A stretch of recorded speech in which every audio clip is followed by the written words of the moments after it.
तो महाराज हर समस्या का समाधान है दुनिया में, ऐसी कोई समस्या नहीं जिसका समाधान ना हो। अब देखिए बड़े बड़े संत कहते हैं, अब आप वो ट्रीटमेंट करवाने जाओ, क्या कहते हैं ना, क्रोध रोकने वाली जो क्लासेस होती है, हेल्थ मैनेजमेंट, एंगर मैनेजमेंट, ये आप जाते हैं उसमें बहुत समय लग जाता है। मैं आसान सा तरीका बताती हूँ आपको। बड़े बड़े संत कहते हैं, पहले से कहते आ रहे हैं, और ये केवल आपके क्रोध को नहीं रोकेगा। इसमें दो चीजें होती है, वहां तो चलिए सिर्फ क्रोध रोकते हैं, ये सिर्फ क्रोध नहीं रोकेगा, जो आपको क्रोध दिला रहा है ना उसे क्रोध आ जाएगा। जब भी आपको कोई क्रोध दिलाए, क्रोध कैसे आता है, झगड़ा हो रहा है, वो आपसे कुछ ऐसी बातें कह रहा है कि आपको क्रोध आ जाता है, उसके सामने धीरे धीरे नहीं जोर जोर से कहने लग जाना, राधे राधे राधे राधे राधे राधे राधे राधे राधे राधे राधे राधे राधे राधे। पहली चीज तो आपका क्रोध जाएगा, और आप जितनी जोर से कह रहे हैं तो आप कहने का मतलब है कि मुझे क्रोध आ ही नहीं रहा, तुम कुछ भी कहो, तो सामने वाले को क्रोध आ जाता है कि कैसा, इसे तो फर्क ही नहीं पड़ता। तो क्या कहेंगे आप, इतने से कहने से क्रोध नहीं जाने वाला, कहना पड़ेगा बार बार राधे राधे राधे राधे। हाँ, एक बार कोशिश करके देखना, और सच्ची बात है, ये क्रोध जाता है, पर जोर जोर मन में नहीं, जोर जोर से कहना। तो महाराज महादेव जी कहते हैं कि चलो ठीक है, मुझसे गलती हुई, मृत्यु दंड नहीं दे सकता, पर बंदी तो बना सकता हूं, मैं उसे बंदी बनाकर रखूंगा। वेदव्यास जी ने कहा, अहो भाग्य उसके,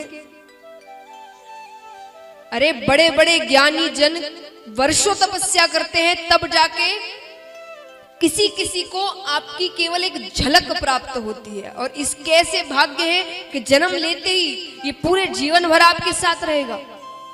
ये कोई साधारण बालक तो है नहीं। महादेव जी ने कहा, अच्छी बात है, मैं 1 वर्ष की समाधि लेकर यहीं बैठता हूं, 1 वर्ष में बालक बाहर आ जाएगा, उसे मैं लेकर चला जाऊंगा। अब गर्भ के अंदर वो शुक बालक भी बातें सुन रहा था। उसने कहा, समाधि ली भी तो इतनी कंजूसी से, 1 वर्ष की, अरे 16 वर्षों की समाधि तो मैं लेकर बैठता हूं गर्भ के अंदर, और उस छोटे से शुक बालक ने गर्भ के अंदर 16 वर्षों की समाधि ली। 1 वर्ष बाद महादेव जी उठते हैं, लाइए बालक। वेदव्यास जी ने कहा, बाहर आना तो दूर, 1 वर्ष में उसका आकार भी नहीं बढ़ा।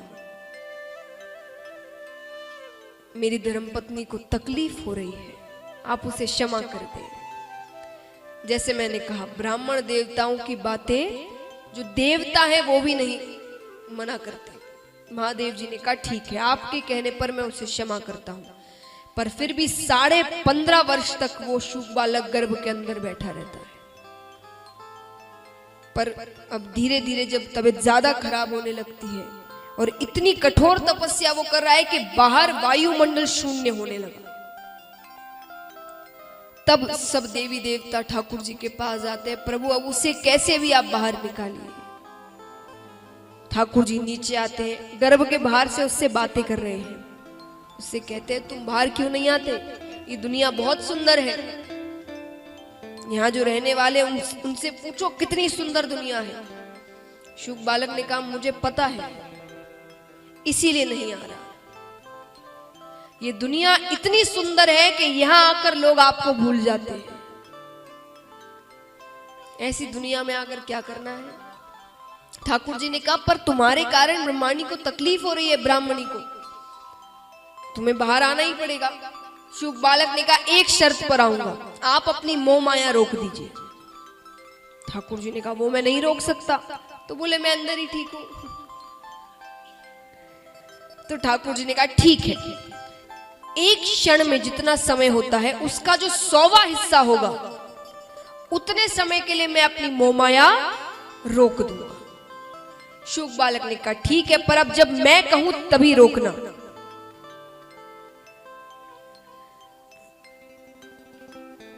तो शुक बालक अब अंदर पूरी तैयारी कर लेते हैं बाहर निकलने की।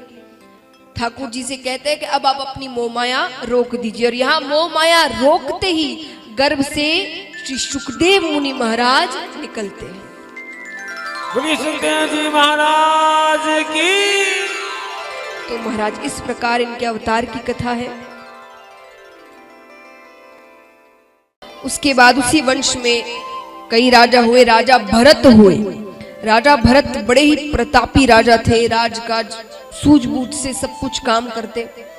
कुछ समय बाद अपना राजकाज अपने बच्चों को संभाल कर वे जंगल की ओर चले गए तपस्या करने के लिए। एक बार जंगल में वे स्नान कर रहे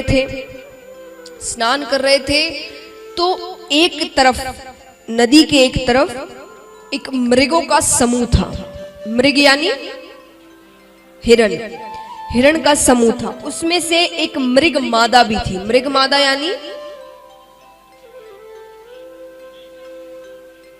फीमेल, हिरण में फीमेल। तो मृग मादा भी थी, वो गर्भवती थी। अचानक एक सिंह की गर्जना करने की आवाज होती है तो जितने मृग थे वे सब नदी से छलांग लगाकर नदी के दूसरी ओर आने लगे। वो मृग मादा भी डर गई, उसने भी छलांग लगाई। उसने छलांग लगाई तो उसके गर्भ में से बालक नीचे गिर गया। नीचे गिर के पानी में चला गया। पानी में भरत जी स्नान कर रहे थे, उन्होंने उसे पकड़ लिया। मृग मादा की तो मृत्यु हो गई तो उस बालक को भरत जी अपनी कुटिया लेकर आ गए। अब दिन भर उसके साथ रहते। अब देखिए ये मनुष्यों का स्वभाव है। अगर आप 24 घंटा किसी के साथ रहेंगे तो उसमें मोह पड़ जाना स्वाभाविक है, उससे प्रेम हो ही जाता है। तो यहां पर 24 घंटा भरत जी उस मृग बालक के साथ रहते। सो रहे हैं तो वो पास रहे, भोजन कर रहे हैं तो वो पास रहे, स्नान कर रहे हैं तो वो पास रहे, पूजा कर रहे हैं तो वो पास रहे, हर वक्त मृग बालक। अब एक बार वे पूजा पाठ कर रहे थे, वो मृग बालक बाहर खेल रहा था। तभी एक मृगों का समूह आया। अपने जैसे मृगों को देखकर वो उसी के साथ चला गया। अब यहां पूजा करके वो मृग बालक को अंदर बुलाने आते हैं। देखते हैं तो मृग बालक कहीं नहीं। हर जगह ढूंढ रहे हैं, नहीं मिलता। काफी समय चला जाता है। अंत समय निकट आता है। अंत समय इतने वर्षों बाद भी महाराज उनके मुख में केवल एक ही नाम, मेरा मृग बालक कहां गया। वो कहते अंत समय में जिसका नाम मुख से लो वही योनि प्राप्त होती है। इसलिए कहते भगवान का नाम लेना चाहिए तो बाकी जो योनियां उनसे छुट्टी मिल जाएगी, भगवान के पास जाएंगे। तो उन्होंने मृग बालक का नाम लिया, उन्हें मृग योनि प्राप्त हुई। अब लेकिन अपने राजकाज में उन्होंने इतने